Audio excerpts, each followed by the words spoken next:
তার স্বামীকে হত্যার ভয় দেখিয়ে তাকে বাধ্য করে একাধিকবার রমজান মাসে রোজা ভাঙিয়ে তাকে ধর্ষণ করা হয়েছে। এই তো আইজিপি চৌধুরী আব্দুল্লাহ আল মামুন সহ 23 জন আসামি প্রথম মামলায়।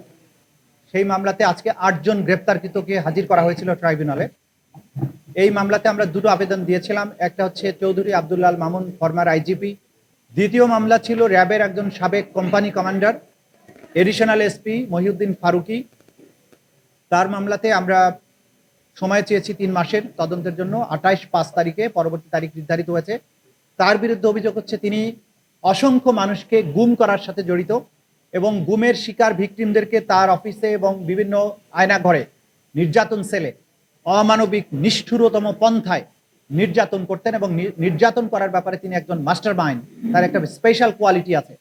সেই জন্য তার ব্যাপারে আমরা বলেছি যে এই মামলাগুলো তার নিষ্ঠুরতার সংবাদ প্রচারিত হবার পরে আয়নাঘরগুলো যখন জাতির সামনে উন্মোচিত হয়েছে প্রধান উপদেষ্টার ভিজিটের পরে, তখন এই ভিকটিমেরা সাহসী হচ্ছেন এবং তারা এক এক করে আমাদের ট্রাইব্যুনালে অভিযোগগুলো নিয়ে আসছেন।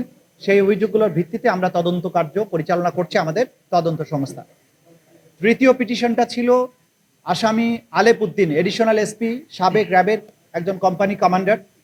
আলেপ উদ্দিনের অভিযোগ সবচাইতে মারাত্মক। তিনি অসংখ্য মানুষকে গুম এবং নির্যাতন করার সাথে জড়িত। আজকে এই ট্রাইব্যুনালের পক্ষে আপনারা দেখেছেন আমার পেছনে অনেকে দাঁড়িয়ে আছেন, যাদেরকে আলেপ উদ্দিন অপহরণ করে গুম করে বছরের পর বছর আটকে রেখেছিল। তাদেরকে নিষ্ঠুরতম পন্থায় নির্যাতন করেছিল।